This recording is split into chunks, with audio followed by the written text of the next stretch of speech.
Let's do it. Yes. Hey, everybody. How you doing? This is TruePowerIsMine. This is TPIM SR Live. Today, we got two great gentlemen, outstanding men, pillars of the respected communities. I am talking about Judge Joe Brown and Alton Maddox. Both of them, I am so happy to have you guys on the show this morning. You're still there? Well, thank you very much for the invitation. Thank you. The judge is in the house, I guess. At a wee early hour in the morning. I know. Normally, I'll be a little later. Hey, Brother Malcolm, welcome to the show. It's going to be a great one today. You know, the reason why I asked both of these gentlemen to come on today is because they are both respective of the judicial system that we are in. We have a lawyer and we have a judge, and they are both strong alpha men, and the wisdom should be epic.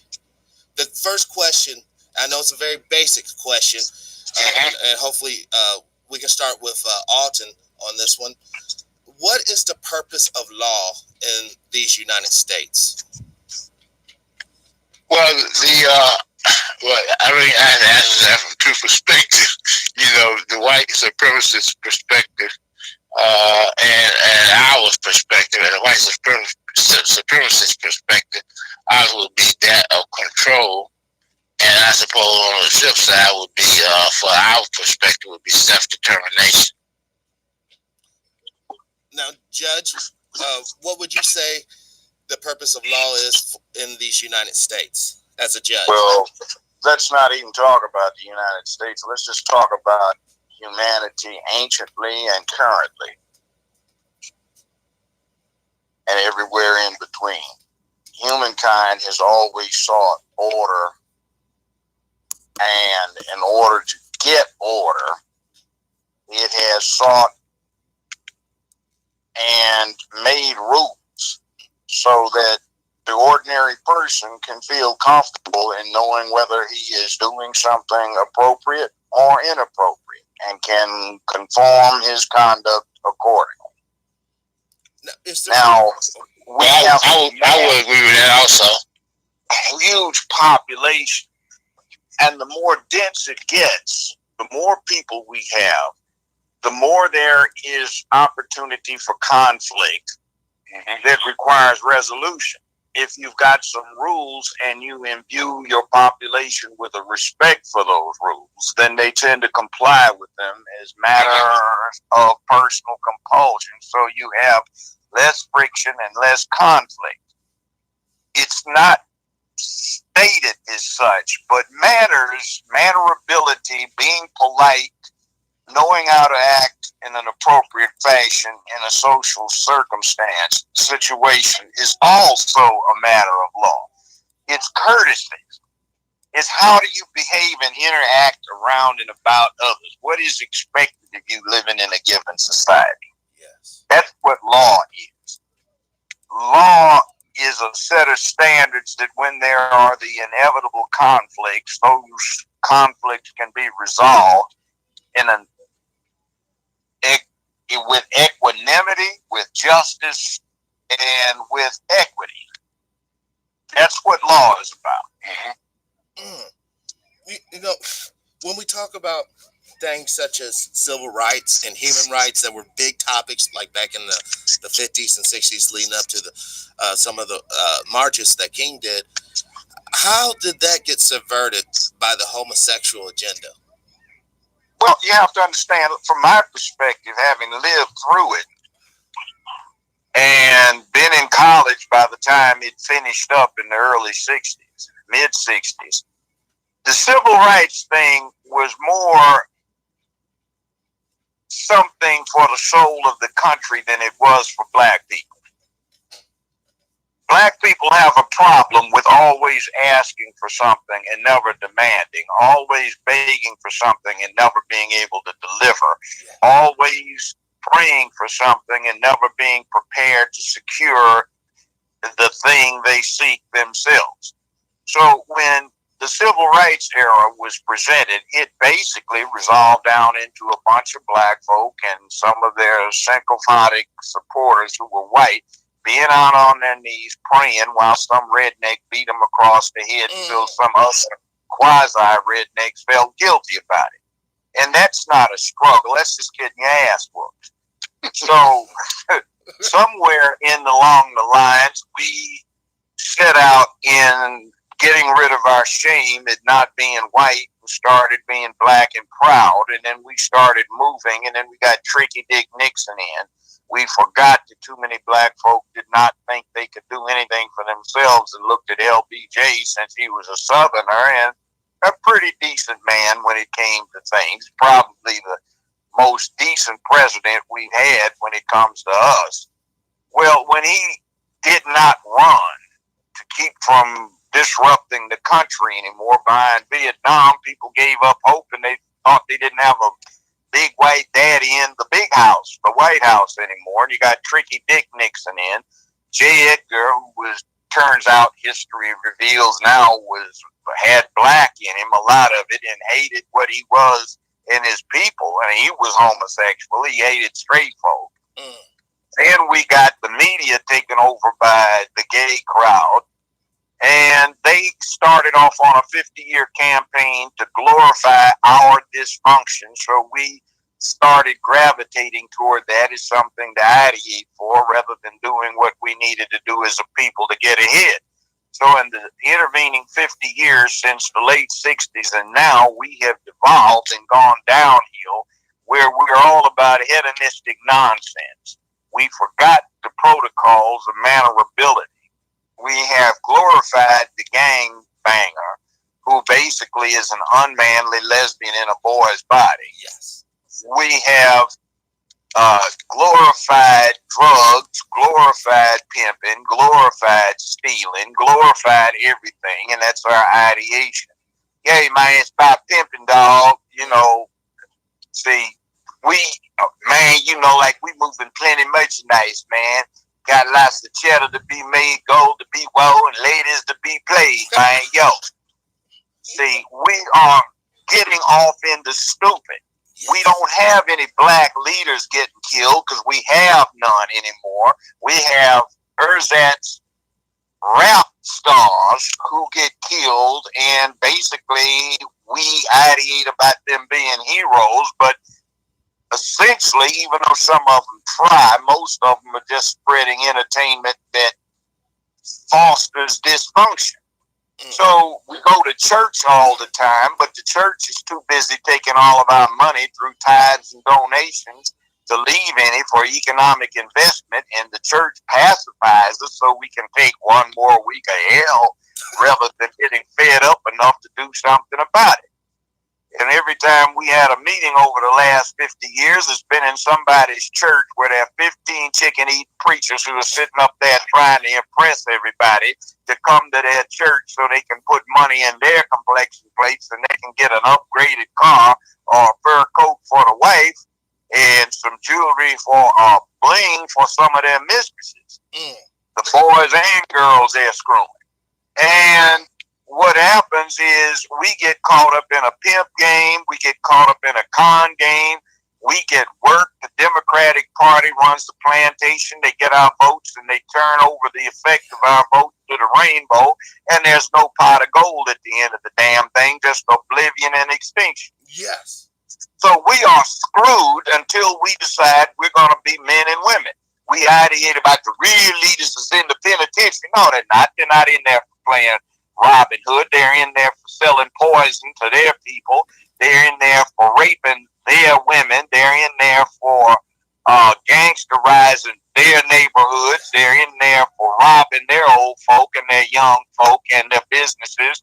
They're in there for burglarizing their neighbors' homes. They aren't in there for good stuff, and the only way they'll do any damn thing is to become men.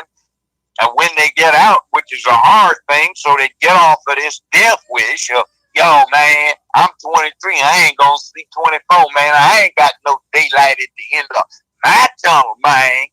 Like, hell, what you worried about daylight at the end of your damn tunnel? Be a man, and there are people that you have to get to the into the damn tunnel and fight the high fire-breathing Gila monsters that are setting fire to the damn thing that's causing all the smoke that obscures the end of the damn tunnel. And even if you don't get through, you should glorify the opportunity of helping your people get there. Yes. See, we don't even think right. We don't have any men in the neighborhood. We don't have any men in the household. And they keep putting all this girl mess in these boys' heads. Oh, it's about your emotions. Oh, it's all what you want to be. You know, I ain't got no time for that, girl. Good gracious. What the hell?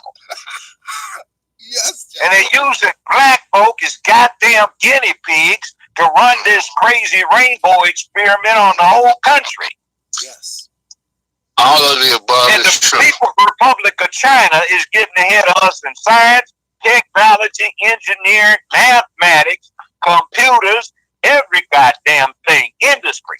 I got one of these new iPhone X's, and one of the first they had out, and when I ordered the damn thing, they gave you a tracker as to where your phone is once you ordered it.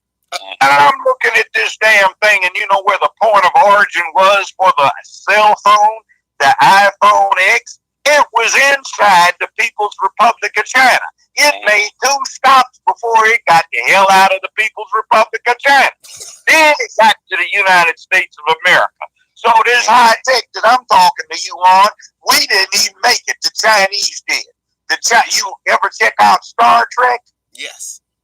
You know, beam me aboard, Scotty. Right. Well, goddamn it, the Chinese did it in the last 18 months. They actually beamed matter from the surface of the planet from one of their laboratories to a damn satellite and then beamed it back. And then, oh, wow. And then warp factor 1, Mr. Sulu, you know. Well, guess what? Scientifically and by physics, you can have a warp drive. And guess what the Chinese did? They proved the point and set up a miniature one on a small subatomic level and proved it. The United States was a little later, and some of our scientists backed up. You can make a warp field. Wow. And they are ahead of us. They got the most powerful computers in the world. They have 1,300,000,000 people. We only have 300-some million. But they make everybody go to college if they can. Otherwise, you work in a damn rice paddy.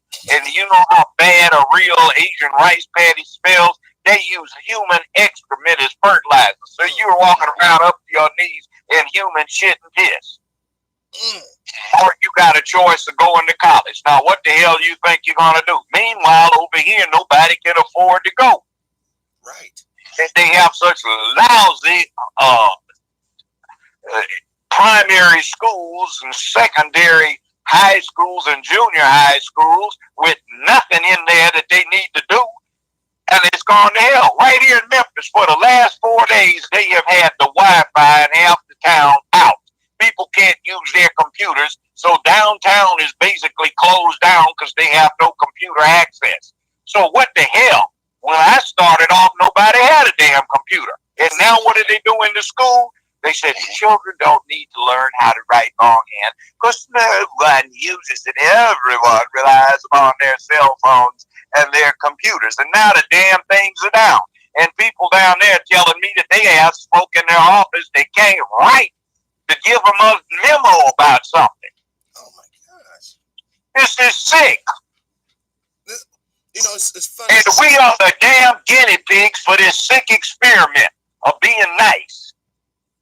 Dang. And one thing, if you want to see about taking care of business, I'd recommend you go see John Wick III.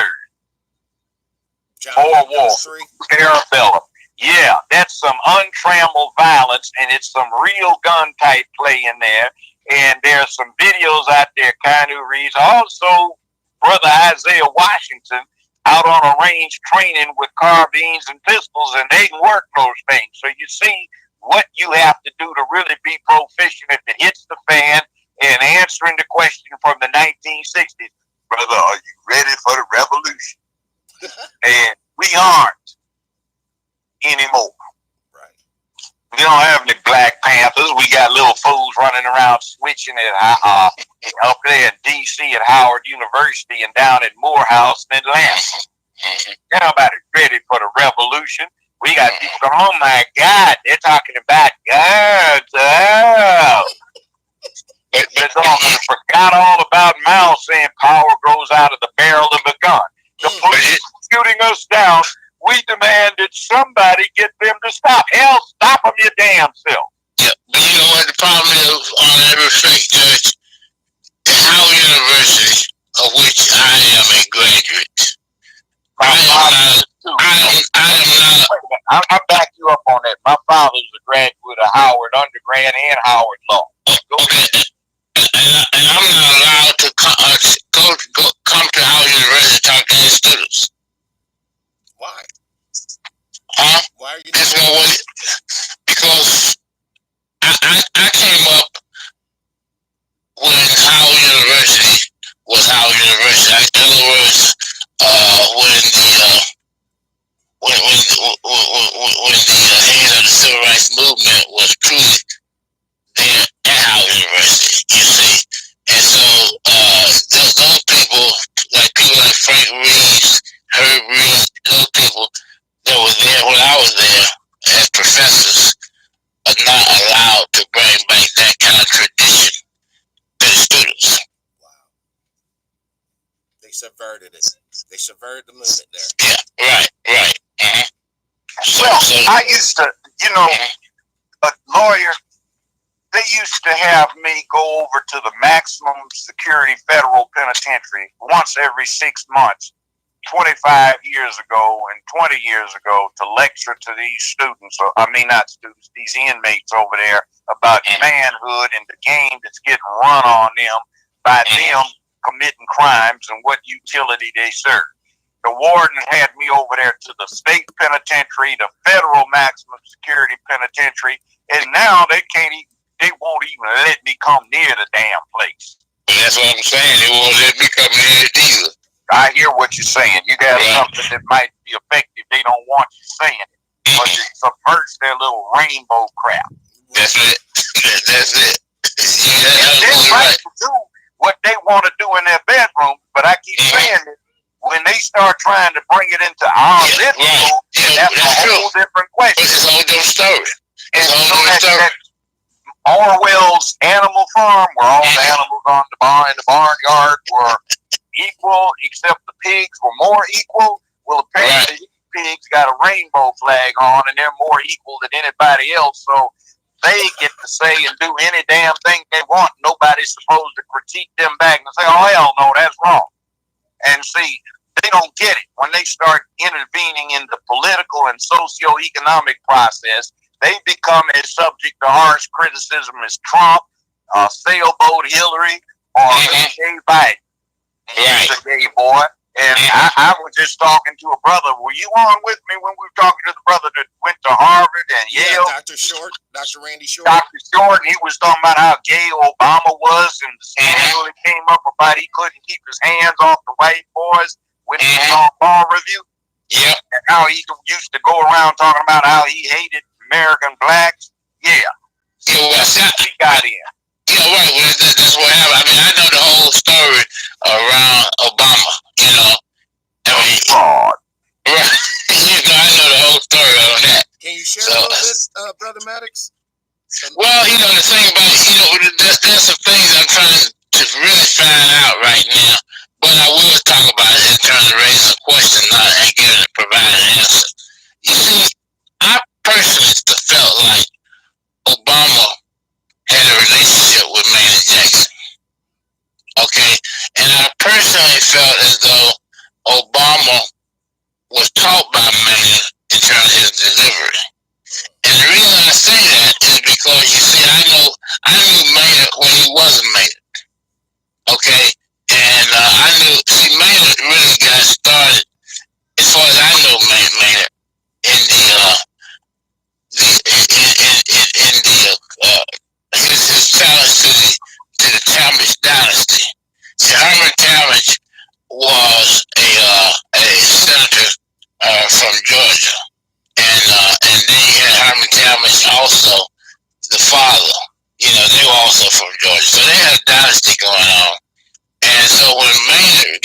to run for office, he said, I'm going to challenge the Talmadge dynasty.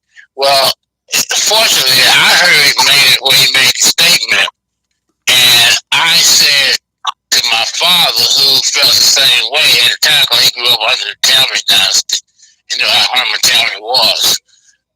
And he said, he should count me in too, because one thing the Talmadge left the impression of black folks, my father's age is that, Negroes absolutely should not be given any power at all, to keep the nigga down. That was the Talmadge true wording. Keep the nigga down. And so all the old folks really understood that very well who Talmadge was. Yeah, there you go. Right now, they understood who Talmadge was. So my father was not a little man. He still understood that. So when we were sitting in his home that day, when that man came up and said, "Keep that nigga down." So my father heard that, and so he said, "Well, let's go." Cause we live about 30 miles from Atlanta, and so my father said, "Junior, let's go." And so we jumped in the car, and man was up there at Emory University at the poverty center, because he was a poverty lawyer. And so we went on up there and we said, "Count us in." Obviously, because at that point, anything was better than Herman Talmadge. So we started the main movement, and actually we were very successful, because it's true that when you go back to the history, that the place called Newnan County, Georgia, was the difference in terms of putting Maynard at the 1968 Democratic Convention. And when Maynard got to the Democratic Convention, he's such a great speaker that he did his thing. James Bond did his thing, and all of that, and all that came out of Reverend A.D. King, not Reverend Martin Luther King. See, A.D. was a brother of Martin Luther, and so A.D. King was very much important to us in Newnan, because he was pastor of the Mount Vernon Baptist Church in Newnan, Georgia. And at that particular time, we had a sheriff in Coyote County named Lamar Potts. And Lamar Potts hated the Klan. And in fact, the Klan better not walk in his county. One time they did come in their county. He heard about it, as his brother gave his pea shooter. And his brother gave him his pea shooter and beat the stood out of the Klan and told them they better not never come in Coyote County again. So that was really my real orientation to the movement, from that perspective. But a lot of that was from Reverend A.D. King having pastor at Mount Vernon Baptist Church, and Danny King saying to anybody who heard him that he gave one son to the movement, and he's going to give the other son to Lamar Potts. Wow. That is real history. Seeing that firsthand. Right. Now, when we look at the way the country's going and shaping up for this next political cycle, as far as the presidential race is concerned, who do both of you gentlemen see as a viable prospect versus Trump? Well, I don't think that Trump is going to be a problem. I mean, I'll be honest with you. So it's hard for me to tell black people that at the moment, because everybody thinks that Trump is going to be a problem. But see, Trump is going to be turned out to be what is called a blue-eyed soul brother. Okay? And so that's going to be a whole different ball game. So I don't want to necessarily discuss that, because I think we have to all sit down so people understand what this really means. This is a very critical election, but I don't think that people are going to agree with it right now, because a lot of people think Trump against whoever. But Trump is going to do something else. You got to realize one thing: nobody knows who Donald Trump's mother is, and that's critical. see, we don't know what Fred Trump did. We don't know why Donald Trump doesn't have a mother. So I think we got to resolve that first before we start arguing anything. I thought, wow. Well, let me say this. Over the years, I've talked to a number of black businessmen around the country, and they tell me that they were trying to get their businesses together and they couldn't get the loans they needed, and somebody directed them to Trump. And they tell this interesting story. I can't verify it, but the stories are consistent. And what it is this. They got the loans they needed from Trump. He gave them a term loan, and they were supposed to pay it back on a date certain with a certain amount of interest. So he required that they meet him at one of his establishments around the country or in New York, and they all tell this story if they showed up with the check. And he said, "Is this what I told you to pay me back?" He said, "Yes, sir, it is." I said, "You got it?" He said, "When was it due?" "Well, it's due tomorrow, so it's early." And then they said they were astonished, each of them, when he tore their checks up and says, "You don't owe me anything. You did what you said you're going to do. That's all I required of you." And see, what I'm looking at is, in spite of this rhetoric from these bastards in the Democratic Party that have sold us out for the rainbow, Yes. the lowest black unemployment rate in the last 51 years is right now. On executive order, the most money sent to historically black colleges and universities is by Trump's executive orders right now. Wow. Yeah, let me ask something. See, people don't want to talk about that because they are into this propaganda. Right. You want to understand. Google Joseph Goebbels, Goebbels, the Nazi chief minister of propaganda. And he studied the American movie industry and the American press, and he hand Hitler deduced how to run a propaganda engine. He said, "We depend upon the lie. You tell a lie once, it's a lie. You tell it 1,000 times, it becomes the truth. Remembering that, tell a lie long enough and loud enough, and you can get anyone to believe it." Further, he said, "The state or the movement that depends upon the lie must understand that the truth is its absolute enemy.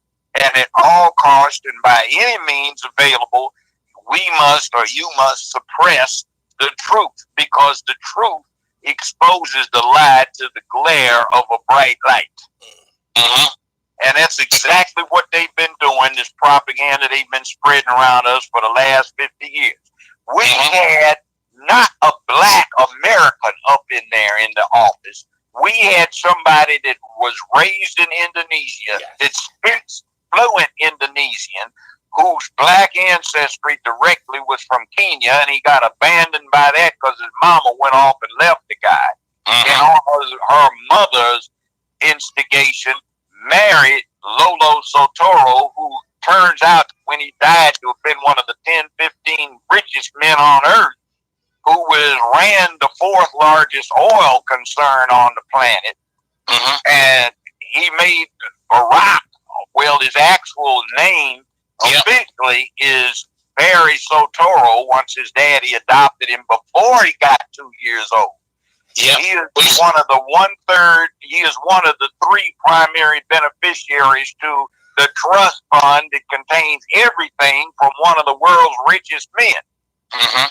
And Trump, you see what they released on Trump from the New York Times, who got a hold of a bootleg copy of his tax returns. They showed he claimed a net of about $43 million and $37 million before that. He's a billionaire, but you know, people take out deductions and everything else. Yes.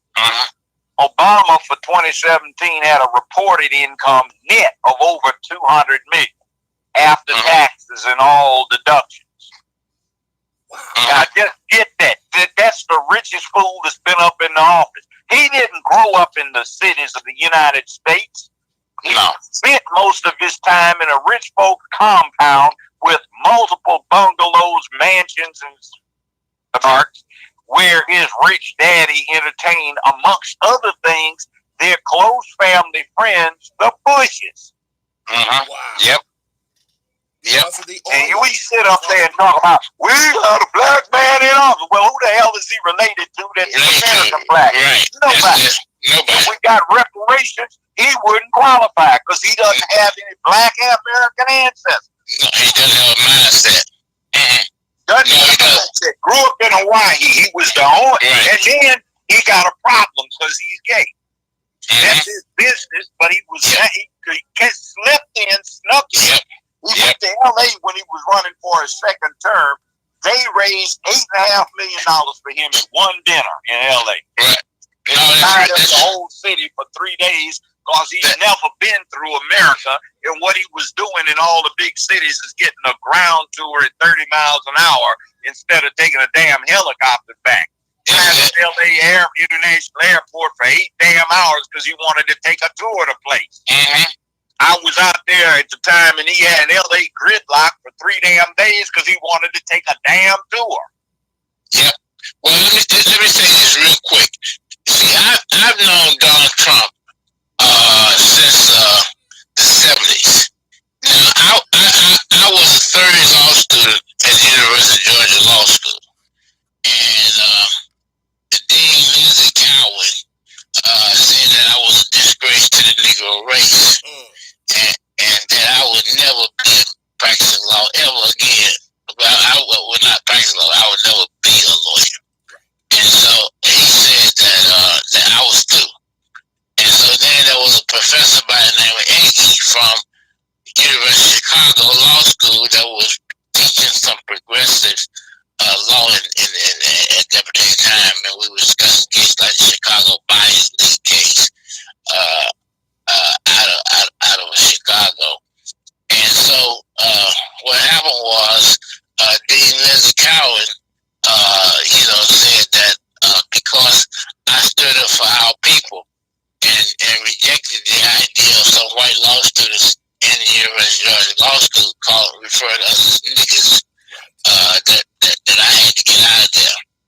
And so at the time, I did not really understand what was going on because I thought you could express yourself as a lawyer or a law student anywhere. So he said, no, he's too, Maddox. And so at that particular time, I didn't know what to do. And because that was my lifelong ambition was to be a lawyer. And this man now telling me that I can't even defend my own people.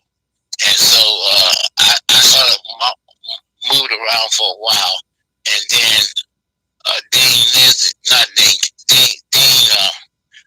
the dean of Boston College Law School gave me a call. He was a Jesuit priest who at the time was an anti-war person.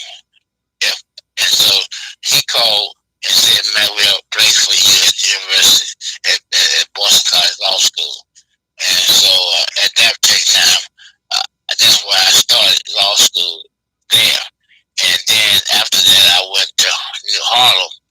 And when I got to Harlem, I met the modus operandi of Donald Trump at that particular time. And I was just basically representing poor people in housing. But I really understood the modus operandi, how Trump was running things in New York. And I realized that his big benefactors were at that time Mayor Koch and the senator out there in Long Island because of the pothole. And so I studied that, and the next thing I knew, I was at Galbraith A&M Zion Church, and Galbraith A&M Zion Church is located in Washington. And so Francis Cresswell Wellesley was there, and Dr. Griffin was there, and a couple friends of mine, Joe Griffin was there, Gregory Howard University. And so I gave a prophecy that night that Donald Trump was going to be the 45th president of the United States. And you can ask Reverend Fred Massey that. And Reverend Massey, everybody was shocked, for me to say that he's going to be the 45th president. I said, but that's the way it's going to happen. And so, the rest is history. That's why I really think that a real conversation that we need to have should start with Fred Massey at Galbraith A&M Zion Church, because I think it would have some real meaning to what Donald Trump is, and then people begin to understand that this man is not going to be the problem that we think he is. You know, but you have to go to the root of the problem, and you have to go to the root of the prophecy for people to understand things. So that's really why I don't get too involved with a lot of discussion at this point, because we have really come together to make an intelligent discussion before things go haywire. I agreed. You know, we have to stop with this division. I believe us as melanated men and women in North America lack the time to keep being the individuals we are politically. I'm speaking merely politically. It's time for us to get on one accord, and hopefully it's an accord of prosperity, an accord of business, and an accord of justice, because nobody wants to live in no situation where my mom or my dad can't walk out their house and get the doggone newspaper without somebody hurting them or accosting them. So it's time for us to get serious about liberation, but not liberation to where it's domination, liberation to where we're free to prosper in the society. Right. That's it. You know, and that's why I said, I think for me, it'd be a little premature for me to say a whole lot beyond what I've said, because people won't understand it. I know that, because I know our people. You know, I live with our people all our lives. I've known nothing but us from the time that I was born. You know, I've been with us. Now, would you tell? I'm sorry for cutting you off, but would you tell the listeners, because there's a lot of young people in this chat room here, what are some of the famous cases you worked on, Brother Maddox? Well, some of the famous cases I worked on was in the area of self-determination. Because see, I'm a fan of Malcolm X, and Malcolm X was Malcolm X's father was from Reynolds, Georgia, and so I really wanted to be Malcolm. So I read everything that was said about him, and then I went to Reynolds, Georgia, to get an understanding of Malcolm X's Malcolm X's father, Mr. Little, who was in Michigan at the time. I had been born in Michigan, but my mother had said that she was taking me out of Michigan because she wanted me to become a man. And so we moved back to the Jim Crow South. And she said that's the only place a man can become a man, is being raised in the Jim Crow South. And so that was a position, very much so. And to a large extent, my mother was a quiet Garveyite. And I say quiet Garveyite because we talk about the Jim Crow South. So you could be running around up in my race saying that at that particular time. You know what I mean? But my mother was also a classmate of Joanne Robinson. And Joanne Robinson was associate engineer of the 1955 Montgomery bus boycott. And so, as it's told to me, my mother said to Joanne, I am not going to do what you do, because I'm going to deliver a man, a boy, who's going to become a man and going to be devoted to the civil rights movement. So I'm going to let him grow into a manhood. And so that will be my gift to the movement itself. And so I then became the Washington Post, wrote an article, about Jill Nelson, Mr. Civil Rights in the courtroom. And so when the Washington Post wrote that article on Mother's Day 1983, for what I understand, Ronald Reagan said, now we're going to stop that Negro. And so there was a Senator Davenport from Missouri who said, well, I'm going to sponsor Clarence Thomas. And so instead of me succeeding... Was that disgraceful? That was disgraceful. Yeah. So that's why I've been on my side. So I'm just going to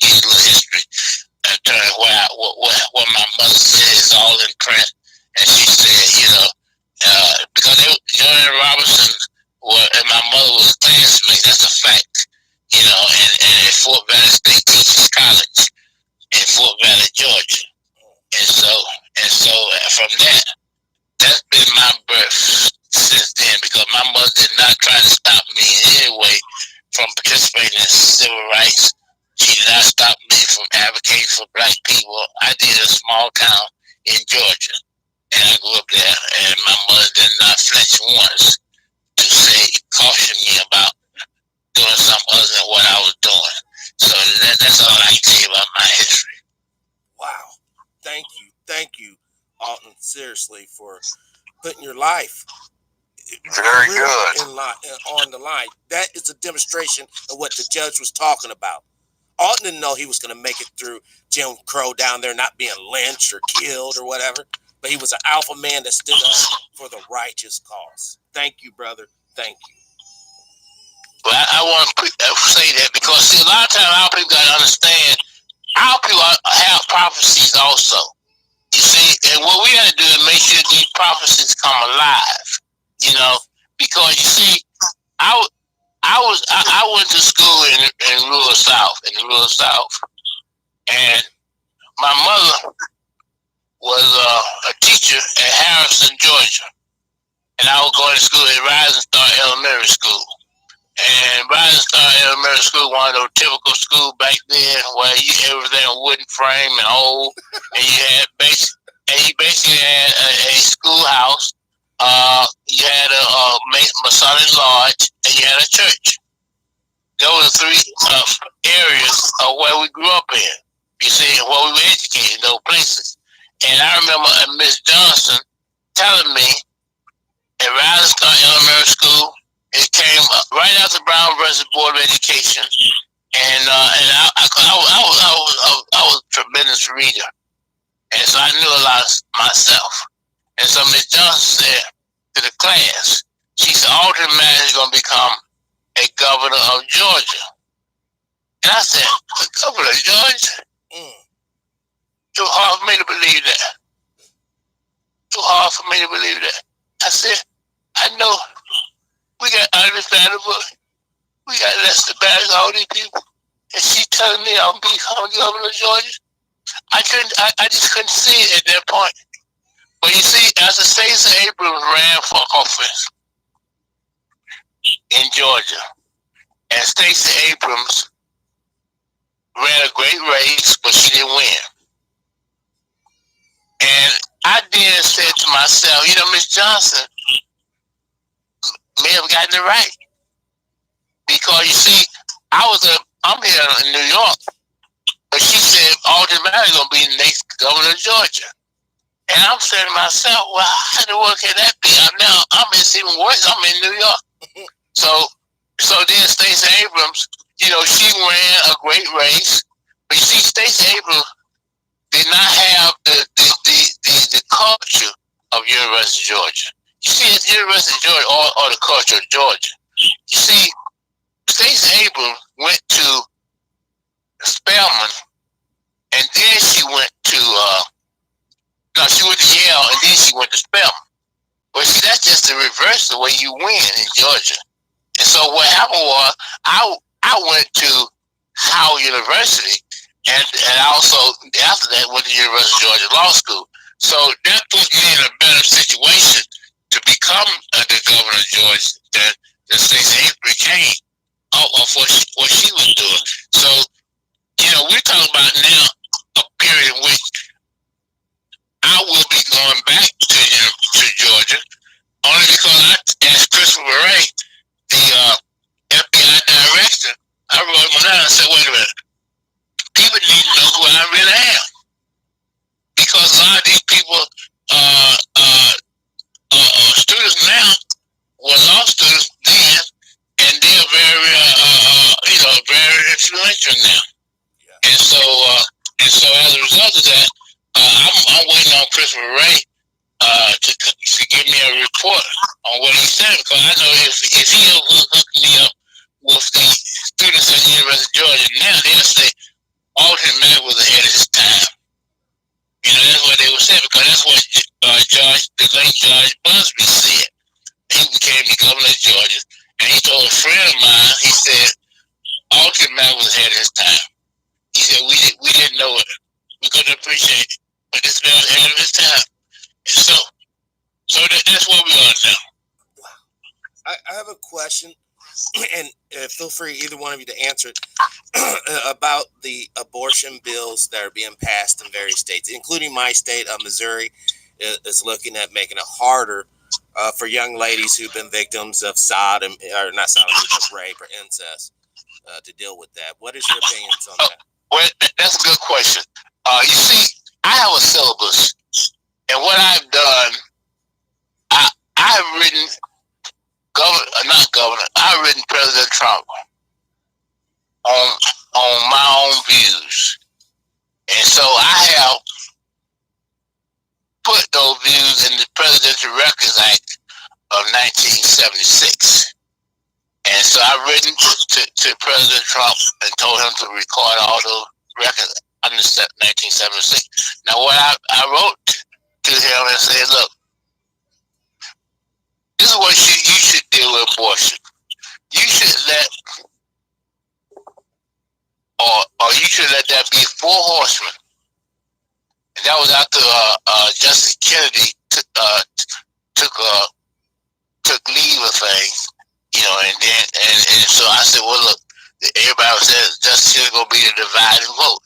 I said, look, President Trump, and this is recorded in the President's Record Act. I said, what you should do is let there be 4 horsemen, because that's basically what was Supreme Court term. And I said, and then you should let there be another 4 horsemen. And you should ultimately let women decide their own fate. I said, let women make that decision about who they are, and let these women have an understanding of women issues. And so then I put that a friend, she might be a friend of yours, but anyway, I put Judge Judy. I said, Judge, she's not a friend. She's not a friend. 4.6-inch tall. Well, that's why I said I'm not arguing. I'm not. Judge Napoleon. Judge Brown. Yes, all right, I have never met Judge Judy. Okay. I have. All right, I have. All right, so that's why I said I'm just saying what I did. All right, I put in there that he should have 4 women and 4 others, and that it should be ultimately let him decide that. Now, what I did do, and this is a matter of prophecy, I wrote Judge. It's early in the morning for me, so I'm sort of trying to get my thoughts together. But I wrote Donald Trump, and I said, look. I said, the reason why I'm dealing with Judge Judy for this reason. See, we're all from New York, Donald Trump. And I said, there are 3 justices or judges who never made it out of their league. In other words, out of the lower court that they were in. And I said, they were Bruce Wright. And I said, Irving Younger.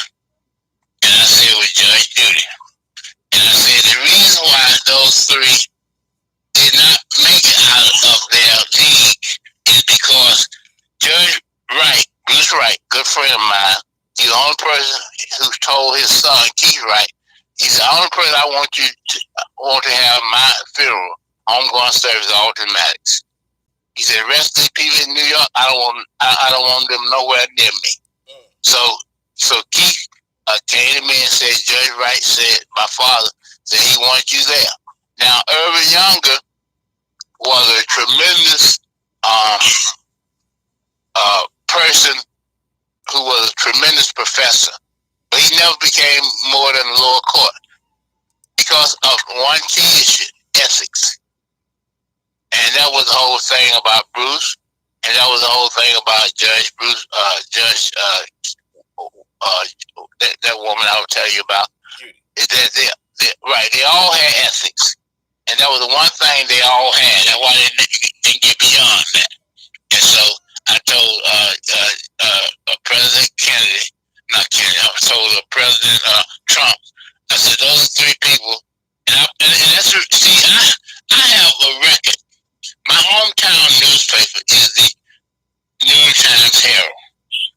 from Atlanta, Georgia. And so I've always been able to get whatever I wanted to print in there. They'll print anything about what I want to say. They were not concerned about my views or anything. They'll print. And so that's been my papers. Now, if you can go to the New York Times Herald, you see all that in the New York Times Herald. Everything that I'm talking about is right there in the New York Times Herald. And so that's always been what I've been about, and it's always been my prophecy. And I've said, I just told people, look, if you want to know who I am, go to the New York Times Herald, New York, Georgia.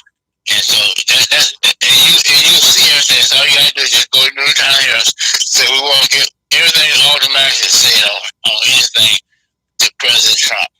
And what I did, one of the great articles, I wrote a big editorial in the New York Times Herald where I said, make Newland great again. And I put in there what I thought was important for President Trump to follow to become a great president. And I could make Newland great again. And people could call the New York Times Herald and say, look, we want to get a copy of that, and you see it for yourself. So basically what I'm trying to say is, whatever my views are, they already expressed. They already in writing way beforehand. So I can't change my views. Those are my views. And why would you want to? Why would you? Well, I'm not saying that. I'm saying I can't change my views. That's my point. Mm-hmm. I can't change my views. They already been written. That's almost biblical. For it's been written. Well, mine are changeable. I never believe in anything. I just have opinions that are subject to modification upon acquisition of better information, data, and analysis. Right. And it's the results of experimentation. And that's the reason why I say I thought we shouldn't. What we know now, we should start right there. And I had a science major first. I never wanted to be a lawyer, let alone a judge. There were some other things I thought were more relevant, but I think you went to Lane College. You went to Lane College? No, I didn't. But Lamont. No, I went to UCLA. I didn't. Oh, okay. I went undergrad and law school. Okay. But Lane College, my connection with that place is one of my great grandmothers donated 1/3 of the land they're built on. My grandfather was the faculty physician. Right. A great aunt was the head librarian. My mother taught library science on their faculty. And right. At one point, for a brief while, we stayed with my grandfather, who was Dr. William Dorsey. He lived right on the corner of Lane and Hayes. And my great aunt and great uncle, Biss and Mary Wallach, they live right next door. So he was Masonic, a Shriner. He was deep into what happened with the black folk and used to run the popcorn concessions at the Black Fair. They had county, Humboldt County, but that's another thing. Yeah, I got a connection with Lane College, but I didn't go there. Okay. Okay.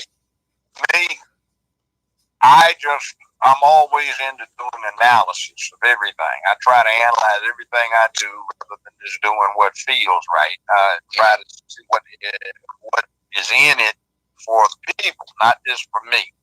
Right.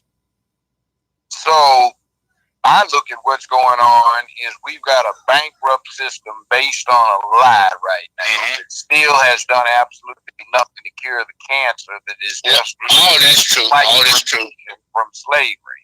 That's true. But they have abandoned their soul. They've done what Great Britain did 100 years ago. They went into this effete, emasculine thing, downed education, and got too deep into classism. And Great Britain is now a third-rate empire, and two of its former possessions, India and Pakistan, are much more militarily and economically advanced than they are right now. And the Royal Navy is a joke. They can't even operate 7 ships, and 3 of them are down on anti-pirate patrols off of the East African coast, along with American and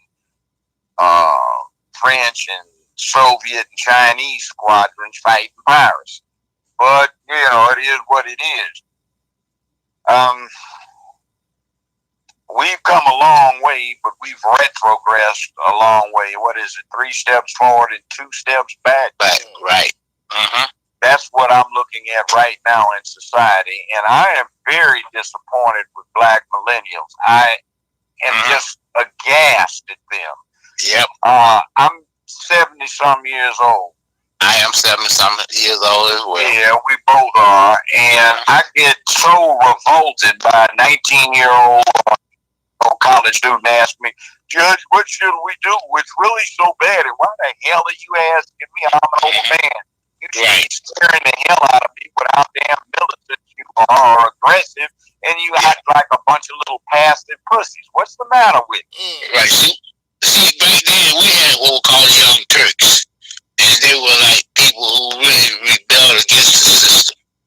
Well, actually, that came from 100 years ago when there were some young Turks in Turkey who wanted to change things around. That's where the phrase came from. Right. Mustafa and his boys changed Turkey and tried to bring it into the 20th century. They didn't quite succeed, but they tried. So, you know, it's a phrase, and we need to understand what that means.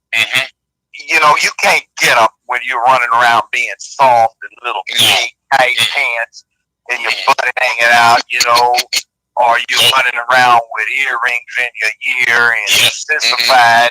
You worried about what the latest music is, and you walking around with your earbuds in your ears so you can hear your music and the world has tonight. It's crazy. That's it. And that's some beta male shit. That really is, y'all. And this beta male has gotten us to the point to where we're at. Confused. Yeah, that's the bottom line. The ideation is glorifying a beta boy, soy boy, what Arnold Schwarzenegger called them, girly men. And that's the ideation. What the hell's wrong with us? I mean, it's their right to do what they want to do, but if they want to get busted in their booties by somebody, you know, well, that's their thing, or they got a twat and they want to go eat it, that's their thing. But, you know, the rest of us, we're trying to bring the next generation in here and raise it right. We abdicated that responsibility because the women, I don't know what the hell's wrong with them. They are taking care of primary job. It's like being a mother is an obsolete thing, except the child thing. Black women is a real problem that we see today. Sisters, learn how to be mothers so you can raise house these people puppies that you have. That's right. That's it. That's what the problem is. And see, this is the thing, Judge. A group of us gonna have to have access to some of these schools to get these young people back on track. Okay? Because that's the only way we can save ourselves, you know, through that. And we're gonna have to go back to those schools and try to deal with that, you know. And right now, I'm trying to work with some people at TNEC Board of Education up here in New Jersey. And right now, they got a new man by the name of Christopher Irving. So I have not met him yet. But I'm hoping that I will get a chance to meet Mr. Irving.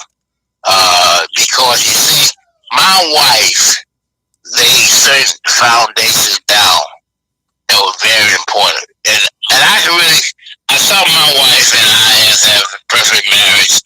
And I saw my father and his wife as having a perfect marriage. And you see, my mother, Leo's grandmother, was a woman by the name of Julia Weaver. And Julia Weaver had sired Jesse Weaver. And Jesse Weaver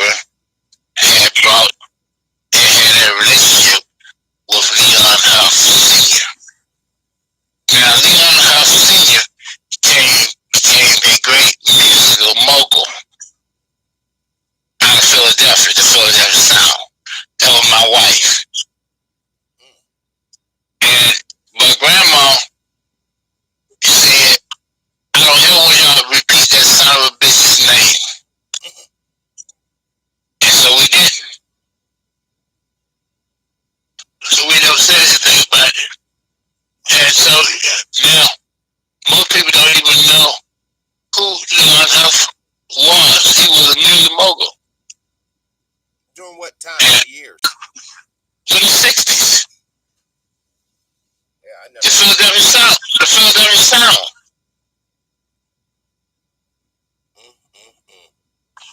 All right, because he was parallel to Barry Gordy.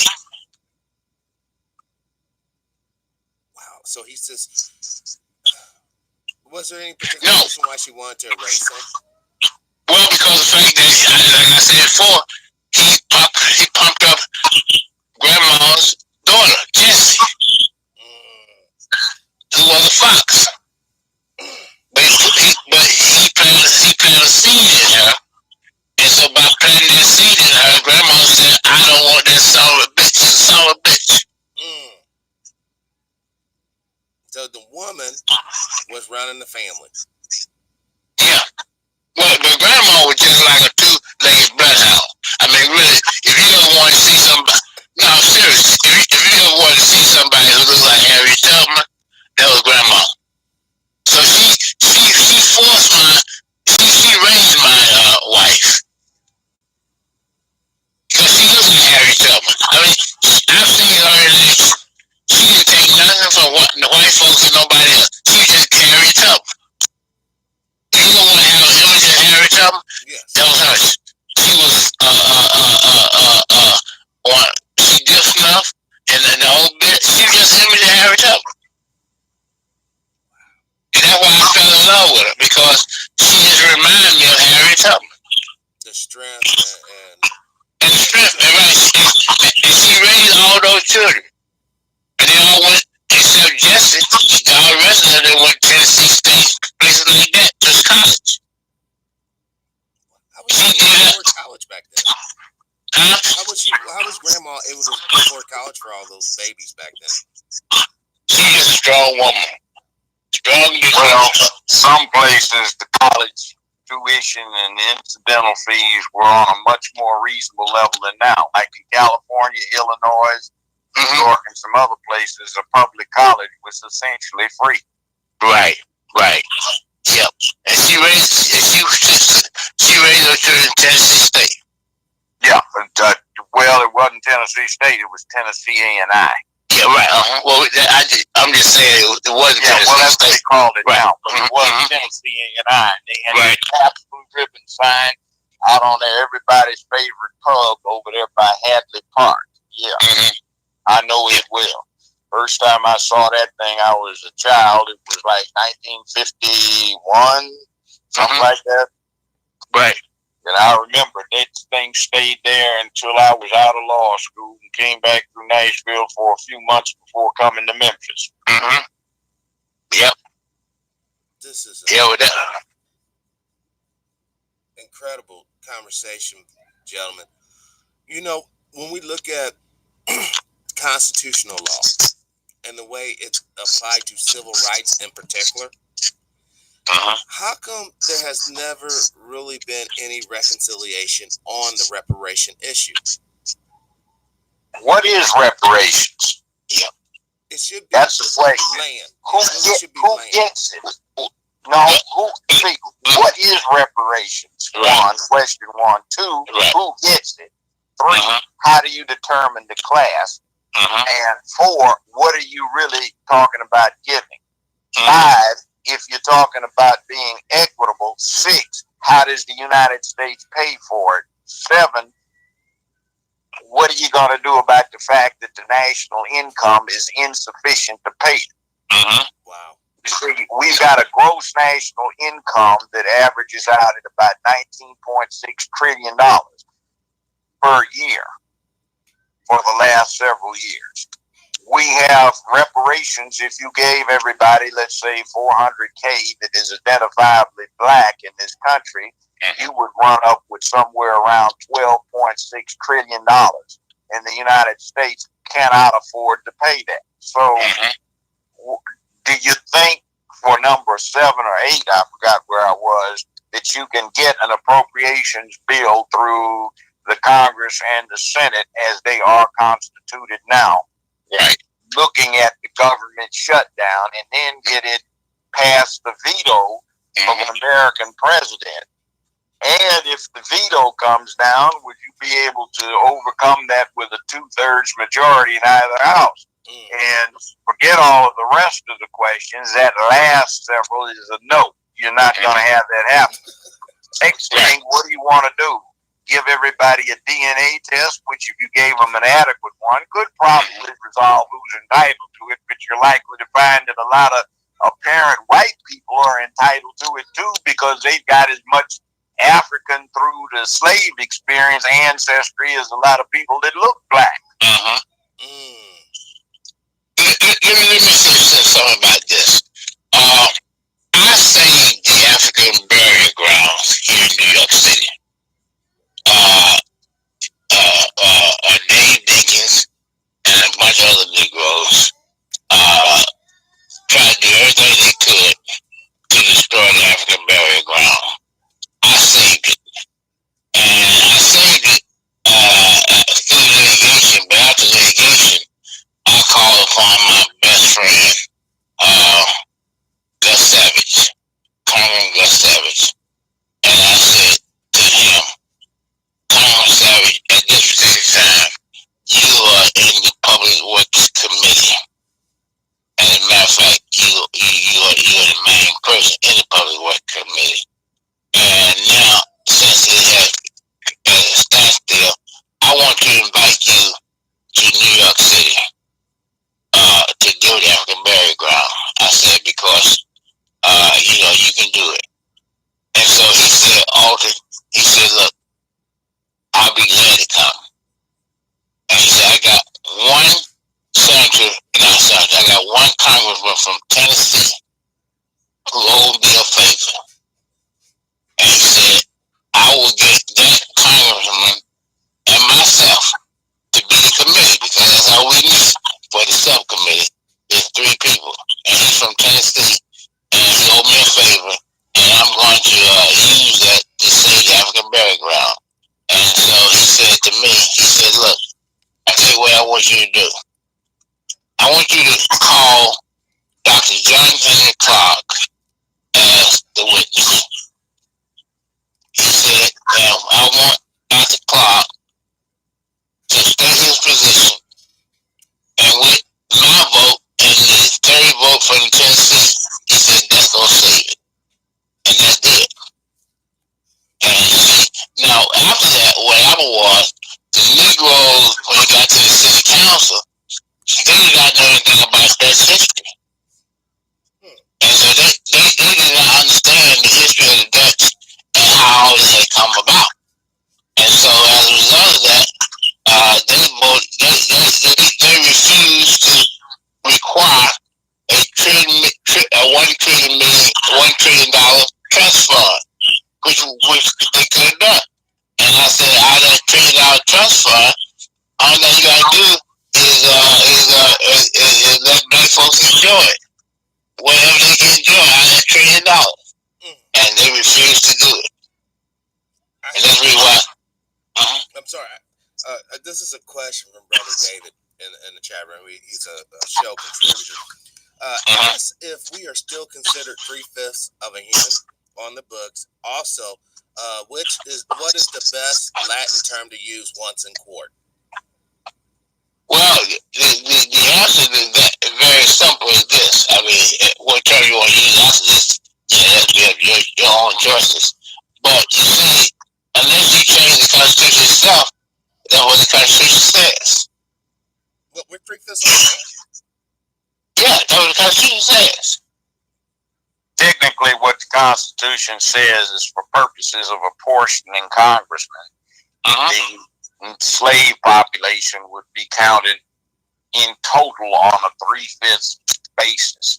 It did not say that each individual would be counted as 3/5 of a human, but for purposes of securing congressional representation, the slave population would be rated at 3/5 its total number in any given state to assist in the apportionment of congressmen. That has been amended.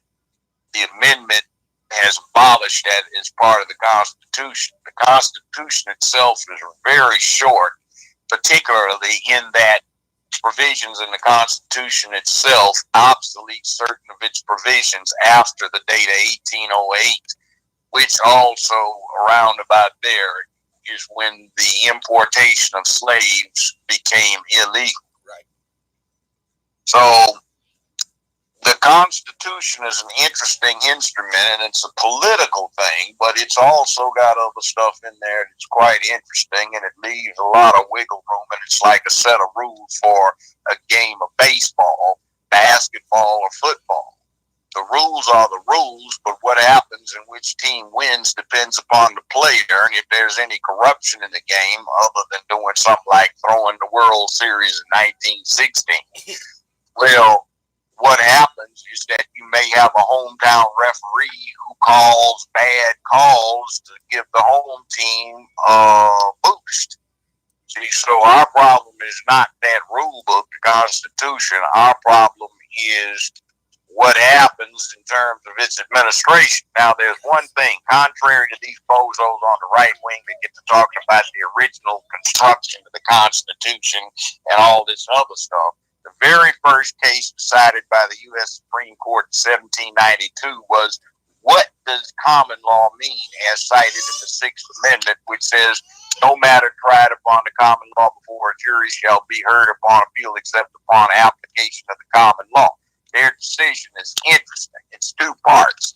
It says the common law is that body of judge-made law based on tradition, precedent, and the evolving conditions of society. In other words, that's a direct quote from the decision. So the law evolves, the conditions of society evolve, and it's judge-made law, even though these right-wing bozos like to talk about the anathema of judge-made law.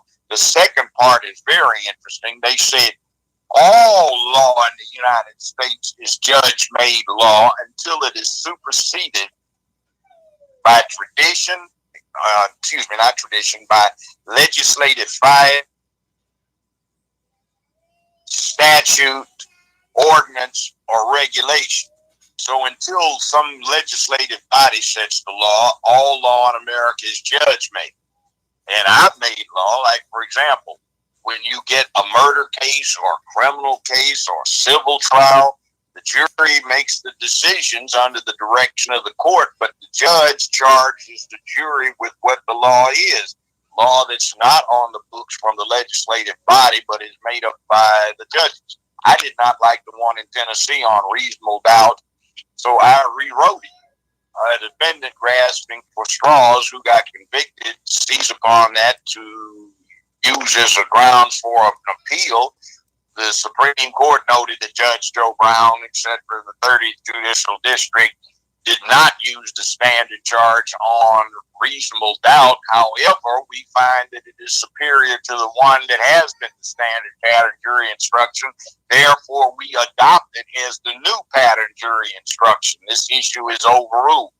So that's how you set common law. So I made law for the state. So for the next 27 years, anytime you went to trial, they used what Joe Brown had compounded as determining what reasonable doubt was. Also wrote the one on identification. So you got to have a primary thing there for criminal law. Did you ID the defendant as being the one that committed it? And what is a valid ID? How do you determine that? So they used one of my primitive drafts, and I used to go beyond that and use my final one for it. But you see, that's judge-made law. So we've got this thing where we get back into tradition, precedent, and the evolving conditions of society. And it sure as hell is the case that the society in the United States in 2019 is not what it was in 1792. Exactly. That's it. Now, at this particular time, let me say this. As I said before, see, we have to really convene a group and we stay for a while because, everybody has these time lapses. And, but they all turn into very interesting discussions. But we literally just got to find a time for us. We won't be dealing with time for anybody else. Certainly, I don't deal with time for white people, but I do deal with time for black people. And so even with that, you have your time limitations. But I think what we really begin to understand, somebody has to take hold of this and get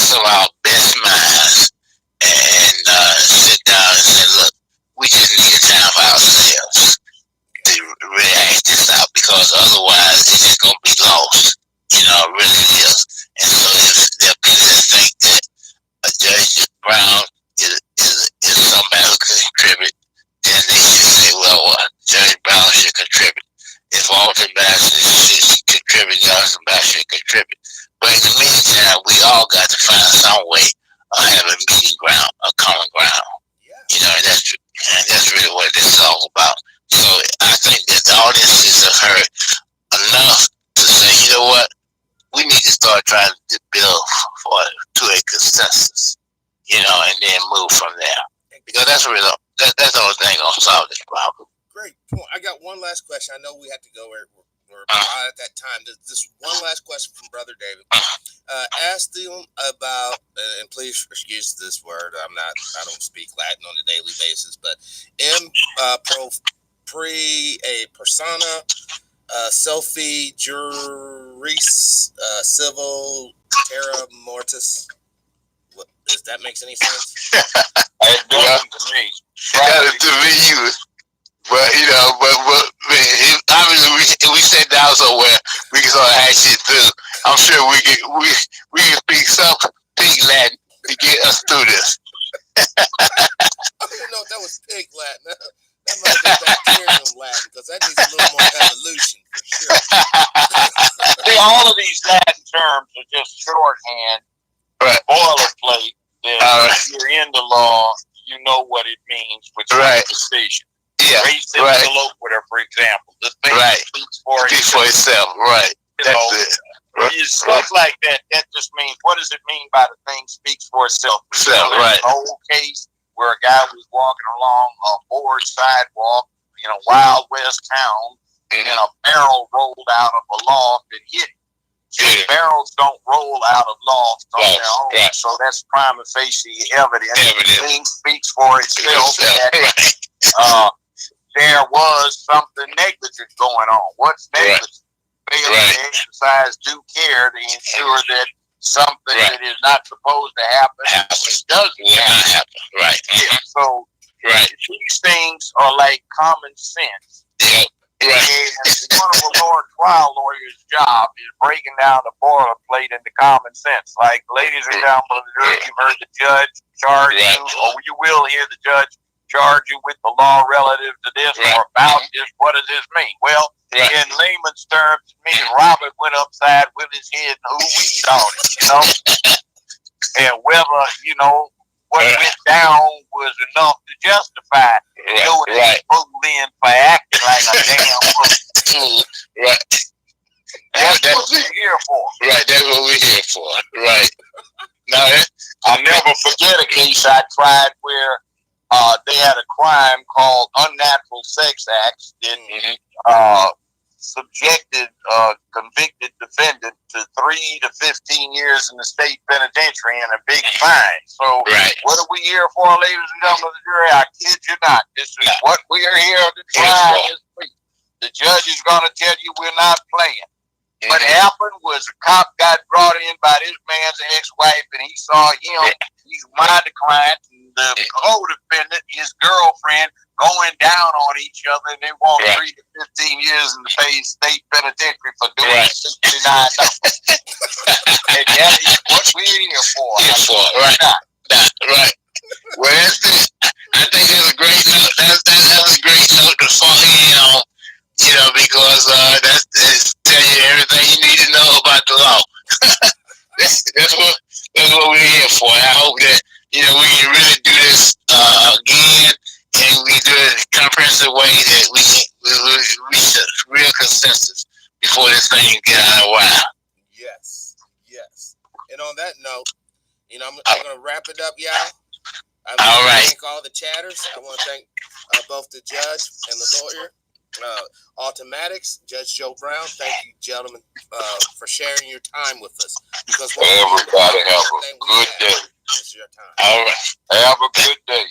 Thank you very much. Right. Peace. Wow, guys. I hope you enjoyed this powerful broadcast today. This is May 21st, 2019, the year of our Lord. This is TPIM SR Live, the only show on YouTube that brings you unique content that you'll find no place on earth. With the live studio audience in tow, we're here to bring the truth and talk about the truth. A couple of things, y'all. A couple of things before I end the broadcast here. We have some people coming up that you will not believe. We have some folks. I'm looking at the contact sheet right now. All these folks that I got to contact to get on, like I did with Brother Alton Maddox and Brother Judge Joe Brown today. Now you might not notice. I'm going to put up some. I'm going to make like a special screenshot for this video, of course. But I haven't been advertising the folks that have been coming on prior to, for a couple of reasons. One, sometimes it doesn't work out. What happened today, what transpired today, was literally came from a dream I had last night. I dreamed I was going to do this show today, and it manifests. Thank you, Most High. When you roll and when you do what you're supposed to be doing, where you're not projecting the BS and the buffoonery, but you're trying to express hope and intelligence, then you're on the right path. With that being said, I'm your host, TruePowerIsMine. This has been TPIM SR Live. As always, live your life with integrity, without hate, envy, or greed. And as always, brothers and sisters, let's try to be kinder to each other. And yes, Sister CJ, this was indeed a great show because of you all. Peace.